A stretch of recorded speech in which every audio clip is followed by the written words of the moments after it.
Thank you for being an incredible supporter of the 10X podcast group, the home of the skillful art of manipulation. We're thrilled to have you as part of our growing community. If you haven't already, we'd love for you to follow us on your favorite podcast platform. Your likes and comments mean the world to us and help us reach a wider audience with our stories. Plus, with new episodes released every day, your feedback plays a vital role in shaping what we create. It truly makes a difference. Your loyalty and enthusiasm fuel our passion for crafting gripping tales, and we're so grateful for your support. Today, we're excited to present The Silent Partner, a story that promises to keep you on the edge of your seat. Let's dive into this thrilling narrative together. Chapter 1: The Proposal. The rain was relentless that evening, drumming against the windows of the upscale networking venue like impatient fingers. Daniel Harlow, nursing a watered-down whiskey, stood awkwardly near a cluster of suited professionals. He had always hated these events, the forced smiles, the veiled power plays, the suffocating small talk. But tonight he had little choice. His fledgling freelance business was floundering, and he needed clients. Or investors. Or honestly a miracle. "Mind if I join you?" The voice was smooth, tinged with a confidence that immediately turned heads. Daniel glanced up to see a striking woman, her dark hair swept into a loose chignon, her tailored navy suit exuding understated elegance. She held a glass of red wine in one hand and an air of authority in the other. Sure," Daniel stammered, gesturing to the empty chair next to him. "I'm Lila Marston," she said, extending a hand. Her grip was firm, her gaze steady. "Daniel Harlow," he replied, trying to sound self-assured. "Freelancer, right? Graphic design and branding?" she asked, a faint smile playing on her lips. Daniel blinked, caught off guard. "How did you—" "Your name tag," she said, pointing to the small sticker on his chest. "And your hands. Ink stains under your nails suggest you still sketch by hand. Admirable, but rare these days." Daniel felt a mix of flattery and unease. "You're observant. It's a habit. Comes in handy in my line of work," Lila said, sipping her wine. "And what line of work is that?" "Opportunities," she said cryptically. "Finding them, shaping them, making them thrive." Daniel raised an eyebrow. "That's vague." She laughed, a low musical sound that drew glances from nearby tables. "Fair enough. I run a consultancy. My job is to connect the right people and ideas, then watch the magic happen. And you, Daniel, might just be the right person for an idea I've been toying with." Daniel leaned forward. His curiosity piqued despite himself. "I'm listening." Lila set her glass down and folded her hands. "Picture this. A boutique agency that doesn't just offer branding but creates identities. A place where businesses, no matter how small, can find their voice and their story. We'd combine your artistic talent with my network and strategy. Together, we could build something exceptional." Daniel hesitated. Sounded too good to be true. "Why me? There are plenty of designers out there." "Because you're different," Lila said simply. "Your work has soul. It's not just about aesthetics. It tells a story. I saw some of your designs for the Oak Ridge Cafe rebrand. Simple yet powerful. That's rare, Daniel." He felt a flicker of pride but quickly tamped it down. "Even if I agreed, starting a business isn't that simple. There's funding, logistics, clients." "Leave that to me," Lila interrupted. "I'll handle the boring stuff. You focus on what you do best, creating." Daniel's mind raced. He couldn't deny the appeal. For months he'd been scraping by, taking on uninspired projects to pay the bills. The idea of doing meaningful work again, of building something that mattered, was intoxicating. "What's the catch?" he asked, narrowing his eyes. Lila's smile widened. "No catch. Just ambition. And trust." The word lingered in the air, heavy with unspoken implications. Daniel hesitated, but something about Lila's confidence, her vision, made it impossible to say no. "All right," he said finally, extending his hand. "Let's do it." Lila's grip was firm, her smile triumphant. "You won't regret this, Daniel." Together we'll make waves. As the rain continued to lash against the windows, Daniel couldn't shake the feeling that he had just stepped into deep, uncharted waters. But for the first time in months he felt alive. He had no way of knowing that the woman sitting across from him would soon turn his life into a storm far more devastating than the one raging outside. Chapter 2. The Foundation. The scent of freshly brewed coffee mingled with the faint hum of computers as Daniel settled into the cramped yet promising office space Lila had secured for them. It was far from glamorous. Bare walls, mismatched furniture, and a perpetually leaky faucet in the tiny kitchenette. But it was theirs. Lila had insisted they start lean. Her voice brimming with optimism as she spoke of humble beginnings turning into triumphs. Daniel set down his laptop and glanced around. Lila was already seated at her desk, flipping through a glossy portfolio of prospective clients.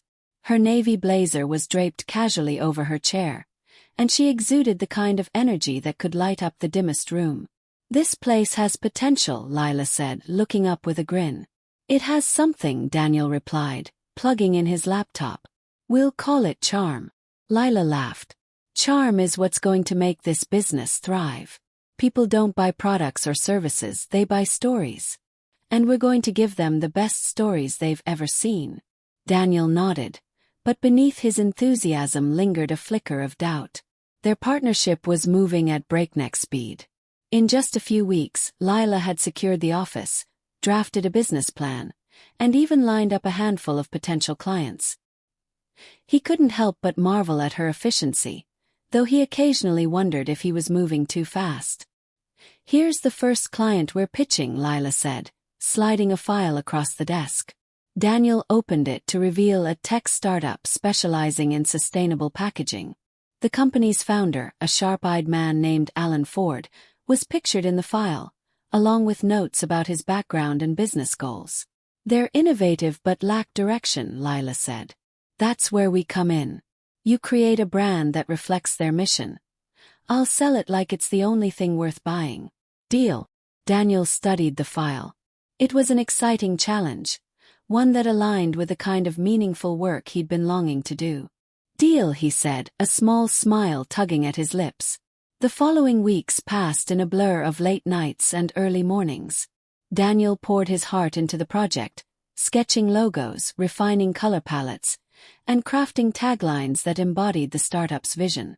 Lila, true to her word, worked tirelessly on the business side, setting up meetings, negotiating contracts, and forging connections with potential investors. Their first presentation was a success. Alan Ford was thrilled with the branding Daniel had created and signed a 6-month contract on the spot. It was a moment of triumph, a tangible validation of their fledgling agency's potential. As they celebrated with takeout and cheap champagne in the office that evening, Daniel allowed himself to believe they were on the brink of something extraordinary. "To the first of many wins," Lila said, raising her glass. "To many wins," Daniel echoed, clinking his glass against hers. But as the business grew, subtle cracks began to appear. Lila's confidence, which Daniel had initially admired, began to feel overwhelming at times. She was decisive to the point of being domineering, often making decisions without consulting him. When Daniel suggested they bring in a junior designer to lighten his workload, Lila dismissed the idea, insisting they couldn't afford it yet. "Every dollar we save now goes toward our future," she said, her tone firm. "Trust me, Daniel. I've got this." Her words were always coated in reassurance, but Daniel couldn't ignore the nagging feeling that his input was becoming less valuable. Then came the subtle shift in their roles. At first, Lila had handled client relations while Daniel focused on the creative side. But as more clients came on board, Lila began taking credit for decisions Daniel had made. "I couldn't have done this without my team," she would say during meetings, but her tone always implied she was the mastermind. Daniel told himself it didn't matter. What mattered was the success of the agency. But doubt lingered. One evening, Daniel stayed late at the office to finish a project. As he worked, he noticed an email on the shared account addressed to one of their top clients. The subject line read, "Strategic Leadership Changes at Marston and Harlow." Curious, he clicked on the email. What he read sent a chill down his spine. The message, written by Lila, introduced herself as the agency's sole decision-maker, subtly downplaying Daniel's role. The wording was careful, almost innocuous, but it was clear. Lila was positioning herself as the face of the company. Daniel sat back in his chair, staring at the screen. Was he overreacting? Or was Lila deliberately edging him out of the business they had built together? As he shut down his laptop that night, the office suddenly felt colder. For the first time since they started, Daniel wondered if he had made a mistake. He dismissed the thought quickly. Lila had been right about so many things, about the business, about their potential. Surely this was just a misunderstanding. But deep down, a small voice whispered a warning he couldn't quite ignore. Chapter 3. A Shift in Power. The hum of progress buzzed through the air as Marston and Harlow gained traction. What had begun as a modest venture was now attracting bigger clients, larger contracts, and growing recognition. For Daniel, the satisfaction of seeing his designs and ideas come to life was gratifying. But the dynamics between him and Lila had begun to feel uncomfortably one-sided. Lila had a natural talent for commanding a room. Whether they were pitching to potential clients or strategizing with existing ones, her presence was magnetic.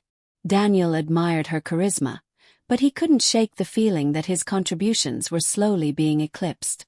She now introduced herself as the visionary founder of the agency, often relegating Daniel to our creative genius behind the scenes.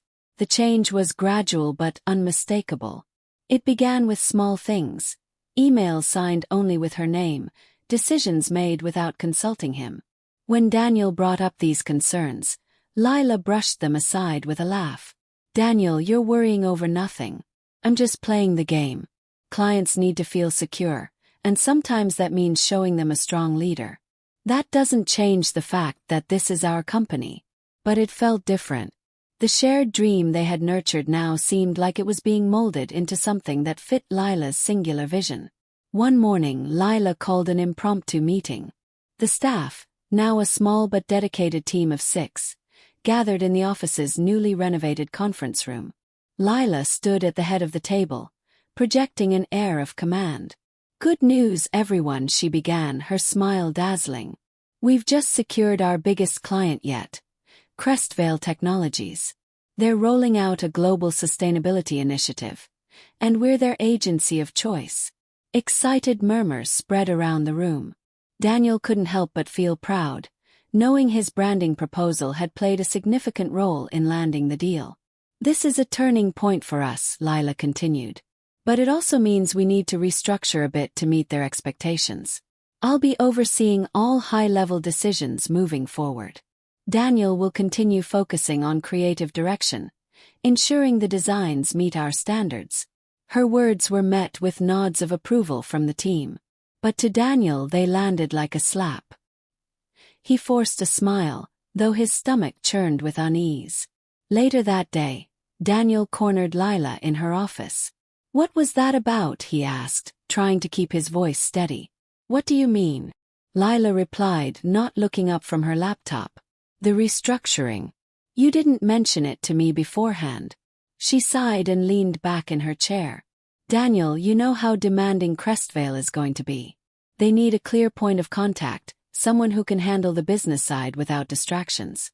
That's my role." "And my role?" he asked, his frustration bubbling to the surface. "Am I just the guy who churns out designs now?" Her gaze softened, but her tone remained firm. "You're more than that, and you know it. But we have to play to our strengths. This isn't personal, it's strategic. Trust me, this is the best way forward." Her words, though logical on the surface, left Daniel feeling diminished. He left her office with a bitter taste in his mouth. Over the next few weeks, the power dynamic continued to shift. Lila began taking meetings with clients without informing Daniel, often presenting ideas he had worked on as her own. Staff started coming to her for approvals rather than consulting him. Even their company's website, once a collaborative effort, now prominently featured Lila's image and a tagline she had coined, "Where vision meets execution." Daniel tried to convince himself it didn't matter who got the credit as long as the business thrived. But the growing distance between him and Lila was undeniable. One evening, as he worked late to finalize a campaign, Daniel overheard a phone call in Lila's office. Her voice was low, but her words were unmistakable. "Yes, I'm the sole decision-maker here. Daniel. Oh, he's great, very talented, but he's not involved in the bigger picture. I handle all the strategic planning." Daniel froze. The implication was clear. Lila was presenting herself as the sole force behind Marston and Harlow's success. His hands trembled as he stared at the mock-up on his screen. His passion for the project tainted by a growing sense of betrayal. The breaking point came during a meeting with Crestvale Technologies. Daniel had worked tirelessly on a presentation that highlighted their innovative branding strategy, but as the meeting unfolded, it became clear that Lila had no intention of letting him speak. She steered the conversation, taking credit for ideas Daniel had meticulously developed. When the meeting ended and the clients left, Daniel confronted her in the hallway. "What the hell was that?" he demanded, his voice low but charged with anger. "Excuse me," Lila replied, arching an eyebrow. "You took credit for my work again. You didn't even let me speak." Lila crossed her arms. "Daniel, this isn't about egos. It's about what's best for the company. Crestvale needs confidence, and I provide that. If they see us bickering or unsure of our roles, we lose credibility." "Bickering?" Daniel scoffed. "I'm not bickering, Lila. I'm standing up for myself. This was supposed to be a partnership." "It is a partnership," she said, her tone icy. "But partnerships evolve. If you can't handle that, maybe you're not cut out for this." The words cut deeper than Daniel expected. He stared at her, searching for some trace of the woman who had once seemed like his greatest ally. But all he saw was a stranger, calculated, unyielding, and in control.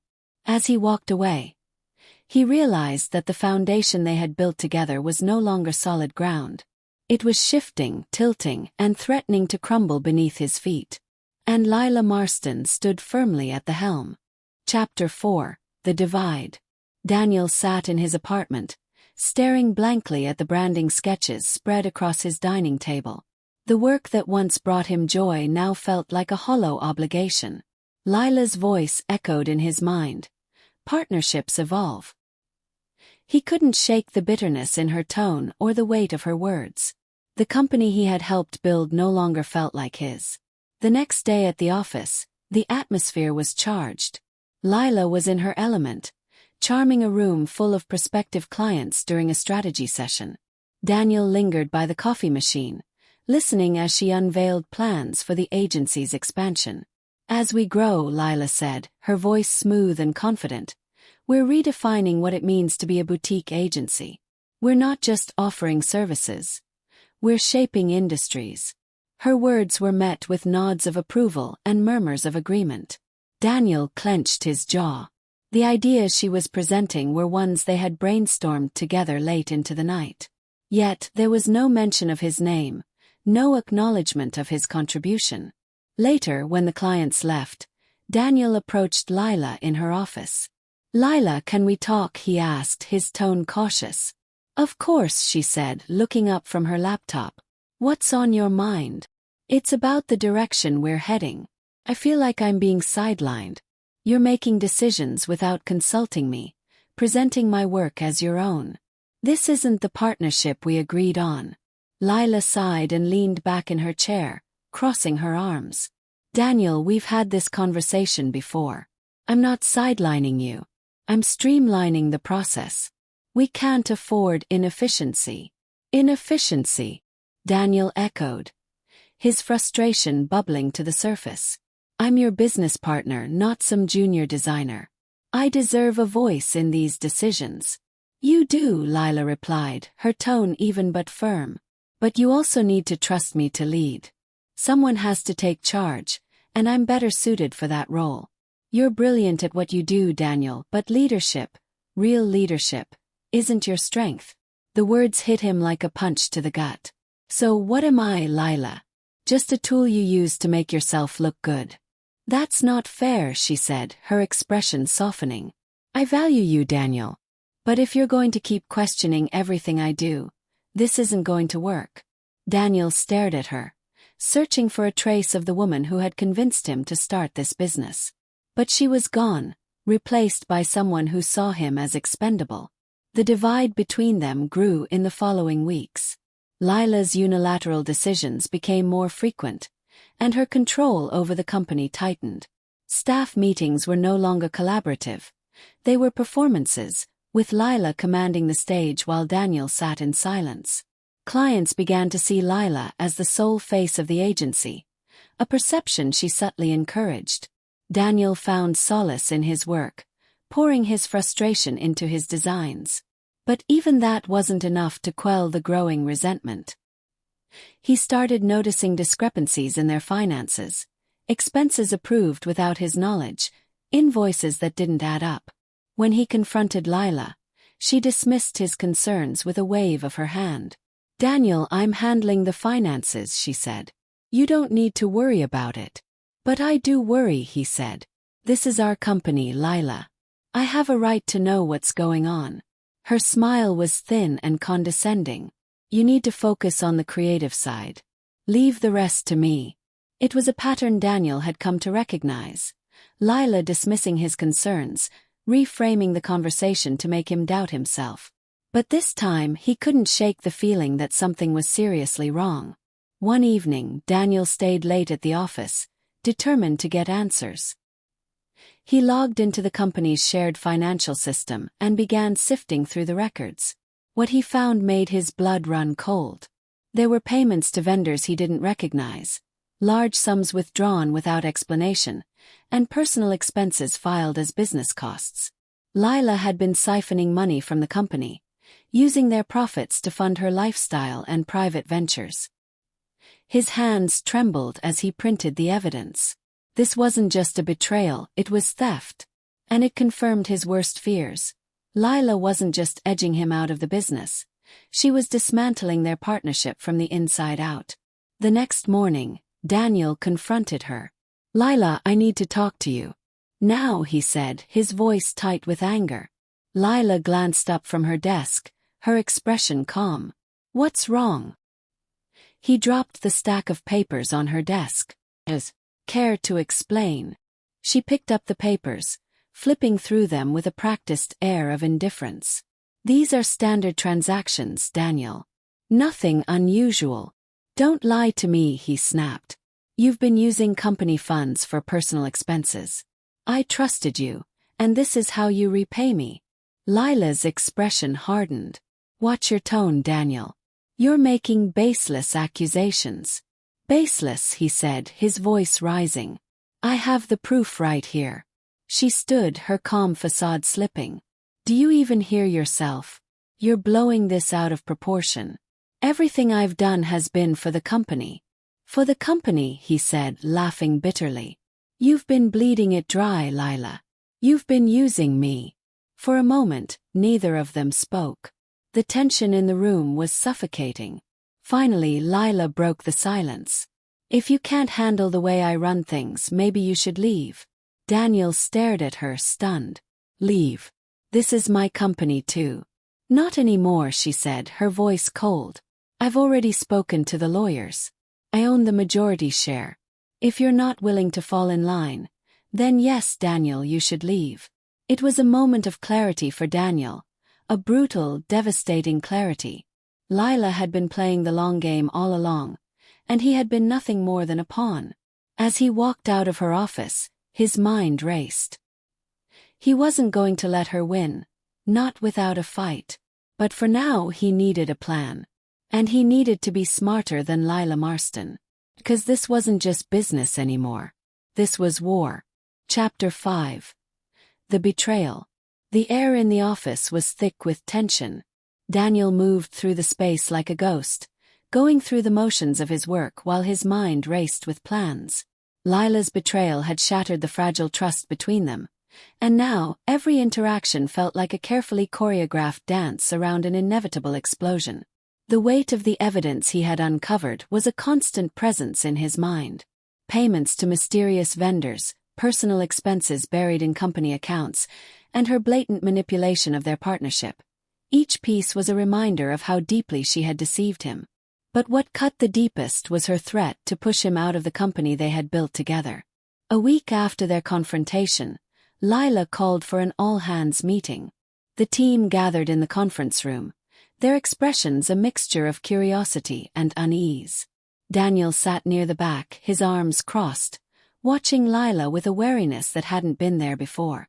"Thank you all for coming," Lila began, her tone warm and confident. "I have some exciting updates to share. Marston and Harlow is entering a new phase of growth, and with that comes the need for some restructuring." Daniel's stomach churned. "As we move forward," she continued, "I'll be taking on a more centralized leadership role to ensure consistency in our vision. Daniel will continue to focus on creative direction, but I'll be handling all high-level decisions and client interactions." The announcement was met with polite applause, but Daniel could feel the subtle shift in the room. His role was being publicly diminished, his authority quietly stripped away. When the meeting ended, he cornered Lila in the hallway. "What the hell was that?" he demanded, keeping his voice low but firm. "What was what?" she asked, her expression innocent. "That announcement. You didn't even tell me you were planning this." "Daniel," she said, her tone exasperated, "we've been over this. Someone needs to lead, and it's clear I'm better suited for that role.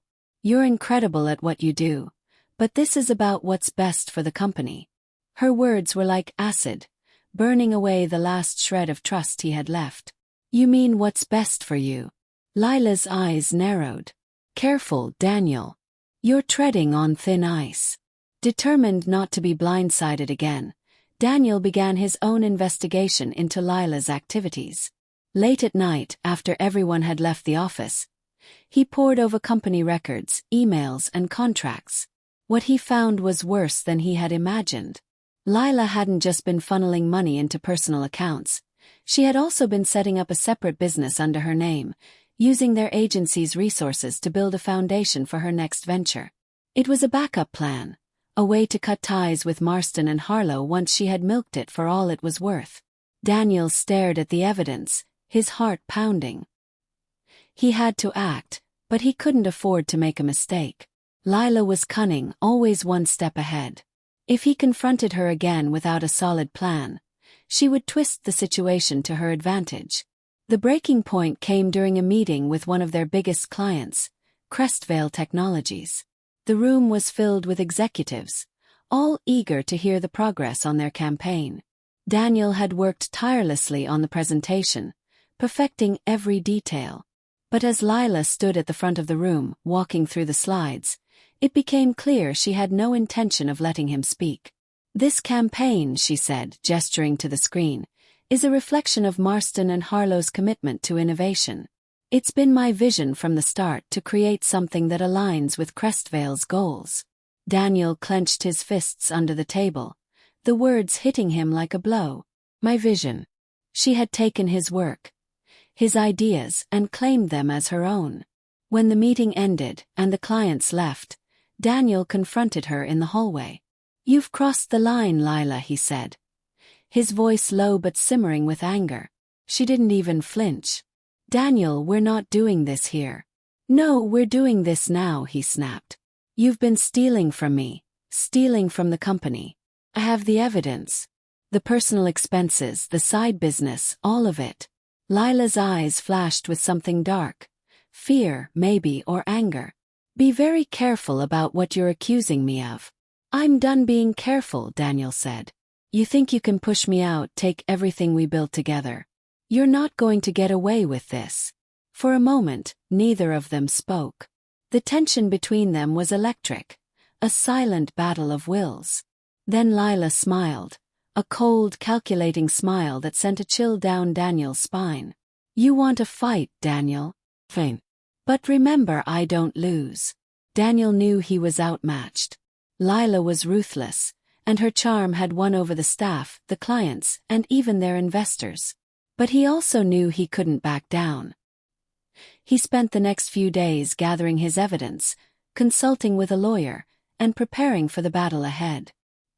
He knew exposing Lila wouldn't be easy. She would fight tooth and nail to protect her empire. But for the first time he felt a glimmer of hope. Lila Marston had underestimated him. And Daniel Harlow wasn't going down without a fight. As he walked out of the office that evening, clutching a folder of incriminating documents, he felt a strange mix of fear and determination. This wasn't just about the business anymore. It was about justice. And he was ready to see it through to the end. Chapter 6. The Downfall. The crisp morning air did little to calm Daniel's nerves as he stood outside the sleek glass office building that had once symbolized his dreams. Now it felt more like a battleground. In his hand, he clutched the folder of incriminating documents, a lifeline and a weapon. Today would determine whether he could salvage his career or lose everything to Lila's cunning schemes. Inside, the office buzzed with its usual energy, but Daniel noticed subtle changes. Staff members whispered in corners, stealing glances at him. Lila's charm had woven a narrative that painted her as the visionary leader and him as the volatile, expendable partner. The divide was palpable. Daniel approached his desk, ignoring the stares. He had scheduled a meeting with their top clients and key stakeholders, framing it as a critical update on the company's future. Lila, unaware of his intentions, had given her approval, likely confident in her control over the narrative. As the meeting began, Daniel sat at the head of the table, a spot Lila usually occupied. She entered the room moments later, her expression sharp as she surveyed the setup. Her confident smile returned quickly as she took the seat beside him, radiating calm authority. "Thank you all for coming," Daniel began, his voice steady but firm. "This meeting is to address some pressing concerns about the direction of Marston and Harlow." Lila raised an eyebrow but said nothing, allowing him to speak. "For months," Daniel continued, "I've dedicated myself to this company. I've trusted my partner, Lila Marston, to share that dedication. But trust, as it turns out, has its limits." A ripple of unease passed through the room. Lila's smile faltered, her eyes narrowing as she gauged his intent. "What are you implying, Daniel?" she asked, her voice calm but edged with warning. "I'm not implying anything," he said, opening the folder and distributing copies of the documents he had prepared. "These financial records speak for themselves. Personal expenses filed under company accounts, unauthorized payments to non-existent vendors, and perhaps most damning, the creation of a separate entity under Lila's name, using our resources." Gasps filled the room as the attendees scanned the documents. Lila's composure cracked for a fraction of a second before she regained control. "This is absurd," she said, laughing lightly. "Daniel, you're clearly confused. These records are being misinterpreted." "Am I?" Daniel countered, his voice rising. "Because I've had these reviewed by a lawyer and an accountant. The evidence is clear. You've been using this company, our company, for your own gain." The room fell silent. Lila's gaze hardened as she leaned forward, her tone dripping with feigned concern. "Daniel, I understand you're under a lot of stress. But these baseless accusations are damaging, not just to me but to everyone in this room." Daniel met her stare, unwavering.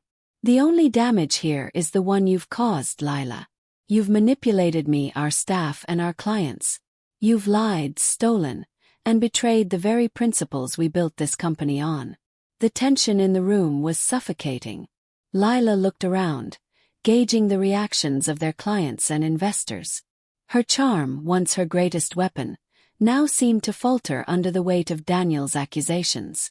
"If you believe there's been a misunderstanding," she said, her voice tight, "we can resolve this privately. There's no need to create a spectacle." "This isn't a misunderstanding," Daniel replied, standing. "This is accountability. And it's long overdue." He turned to the room. "I've given everything to this company.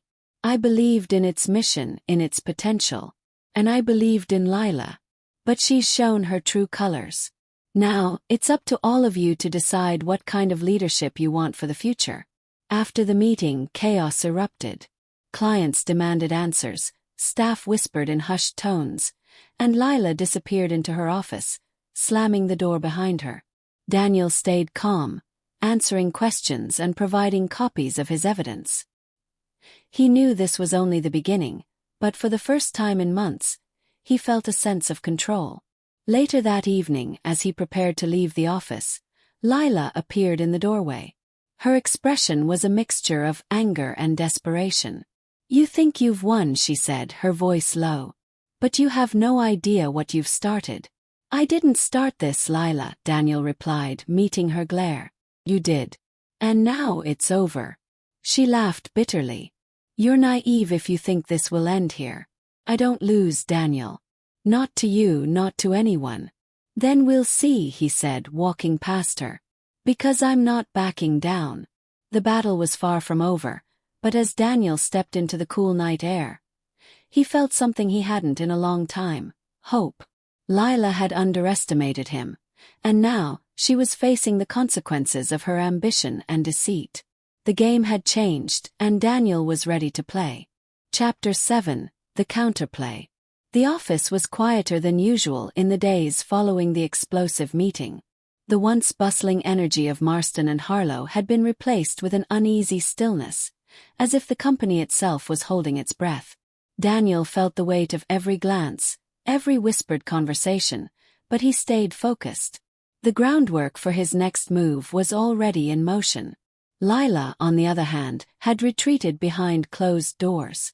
She held private meetings with key staff, working to undo the damage Daniel had inflicted. Her charm, though diminished, was still potent. By the week's end, she had managed to convince a handful of employees to stand by her, promising them promotions and bonuses if they stayed loyal. But Daniel wasn't idle. He had spent years perfecting the art of observation, studying people, understanding their motivations. And now, he was using that skill to dismantle Lila's control, piece by piece. One evening, Daniel met with Sasha, their head of marketing, at a nearby cafe. Sasha had always been one of Lila's staunchest supporters, but recent events had left her questioning her allegiance. "I don't know what to believe anymore," Sasha admitted, stirring her coffee absent-mindedly. "Lila's always been so commanding. But the things you showed us, the financial records, it's hard to ignore." "She's using you, Sasha," Daniel said gently. "Just like she used me. Everything she does is calculated to serve her own interests. You've seen it yourself. How she takes credit for other people's work, how she manipulates clients and staff." Sasha hesitated, her brow furrowed. "I just don't want to be caught in the middle of this." "You're not in the middle," Daniel said. "You're part of the solution. Help me set things right. The company can survive without Lila, but it won't survive her lies." After a long pause, Sasha nodded. "'Kay. I'm in." Sasha wasn't the only one. Over the next few days, Daniel quietly rallied more employees to his side, sharing evidence of Lila's misconduct and painting a vision of a future without her toxic influence. By the time the week ended, the scales of power had begun to tip in his favor. Lila, however, wasn't going down without a fight. She called an emergency board meeting, framing it as a chance to clear the air and reaffirm her leadership. Daniel expected as much and arrived prepared. The boardroom was tense as the meeting began. Lila opened with a speech, her voice smooth and confident as she laid out her version of events. She painted herself as a misunderstood leader, someone who had made tough decisions for the good of the company. "Daniel's accusations are unfounded," she said, her tone dripping with faux sincerity. "He's been under a lot of stress, and I don't hold it against him. But this company needs stability, and I'm the one who can provide it." When she finished, the room turned to Daniel. He stood, taking a deep breath before addressing the board. "Stability," he began, his voice calm but firm. "Is that what you call embezzlement and betrayal?" He passed out new documents, updated records showing even more of Lila's financial misdeeds, along with emails and text messages that highlighted her attempts to manipulate staff and clients. He had pieced it all together with the help of a forensic accountant he'd quietly hired. This isn't about stress, he continued. It's about accountability. Lila has exploited this company for her own gain, jeopardizing its future in the process. She's not a leader, she's a liability. The room was silent as the board reviewed the evidence. Lila's calm facade cracked, her expression shifting from confidence to thinly veiled panic. "This is ridiculous," she snapped. "You're taking things out of context." "Am I?" Daniel asked, locking eyes with her. "Because the evidence speaks for itself. And if the board doesn't act, I'm prepared to take this public." The threat hung in the air, heavy with implication.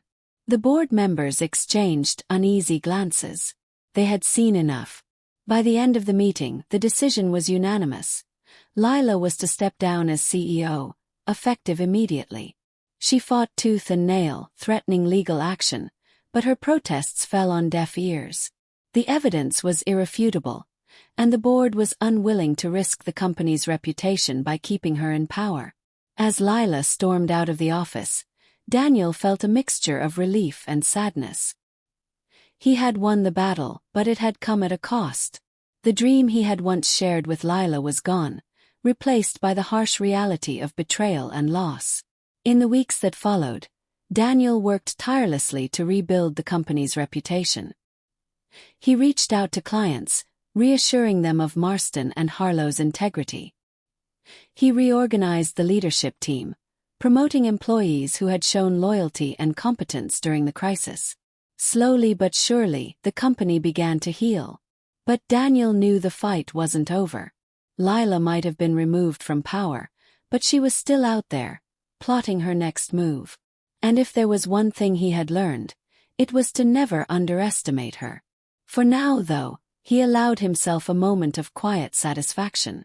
The company was his again, and he was determined to honor the vision he had once believed in.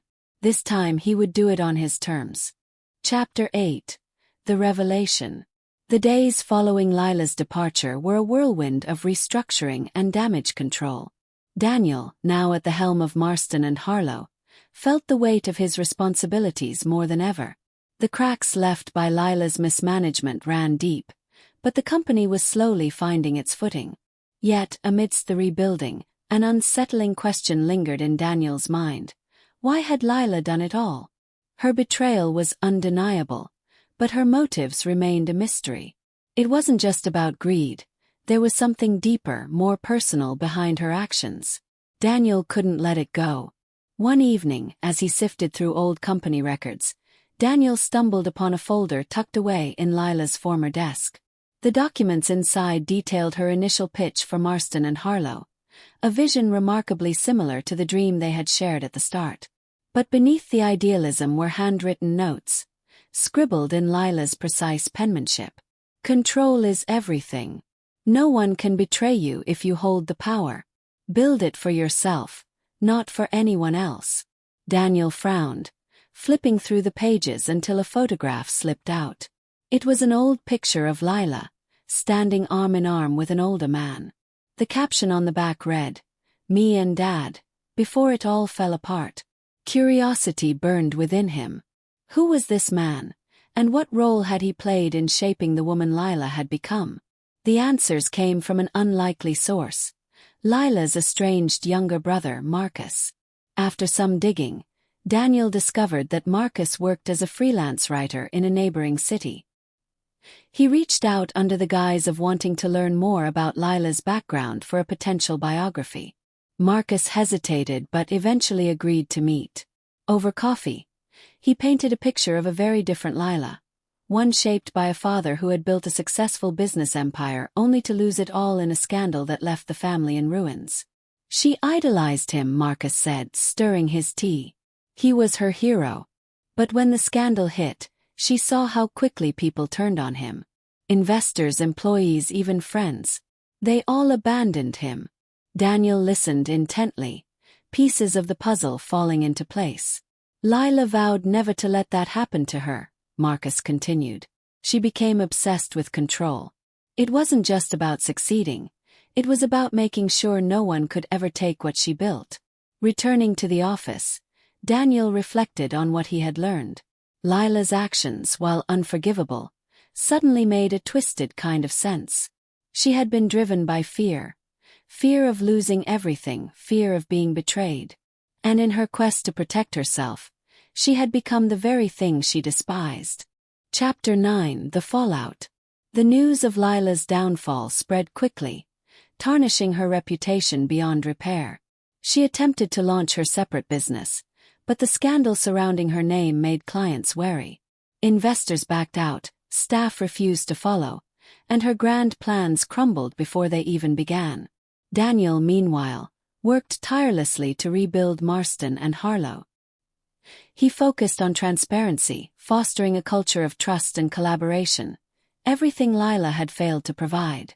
The company slowly regained its footing, and clients who had been on the fence returned, impressed by Daniel's leadership. But the victory was bittersweet. The scars of Lila's betrayal lingered, and Daniel couldn't shake the sense of loss. Despite everything she had done, a part of him mourned the dream they had once shared. Months later, as Daniel prepared for an important pitch, he received an unexpected visitor. Lila stood in the lobby, looking nothing like her former self. Her usual polished demeanor was gone, replaced by a weariness that aged her. "Daniel," she said, her voice softer than he remembered. "Can we talk?" He hesitated but eventually led her into a conference room. She sat across from him, her hands clasped tightly, her gaze uncharacteristically vulnerable. "I wanted to apologize," she began. "Not because I expect forgiveness. I know I don't deserve it. But because I owe you the truth." Daniel folded his arms, waiting. "I did what I did because I was afraid," she admitted. "Afraid of losing control, of being betrayed, of failing. I thought if I held all the power I could protect myself. But I was wrong. All I did was destroy the one thing I actually cared about." Her words hung in the air, heavy with regret. "You didn't just destroy the company," Daniel said. "You destroyed trust. That's not something you can rebuild with an apology." "I know," she said, her voice barely above a whisper. "But I needed to say it anyway." They sat in silence for a moment, the weight of their shared history pressing down on them. "I hope you find what you're looking for, Lila," Daniel said finally, standing. "But it won't be here." She nodded, a single tear slipping down her cheek, before walking out of the room and out of his life. In the end, Daniel found solace in the lessons he had learned. Trust, he realized, was a fragile thing, easily broken but worth fighting for. He poured that philosophy into the company, ensuring that Marston and Harlow became a place where collaboration and integrity thrived. Lila, as far as he knew, disappeared from the industry. Occasionally, he wondered where she was, whether she had found peace. But he didn't dwell on it. His focus was on the future, one he was determined to build, not alone, but with the people who had stood by him when it mattered most. And as the company flourished, Daniel knew one thing for certain. The storm Lila had brought into his life had made him stronger. He had survived, and he had rebuilt. On his terms.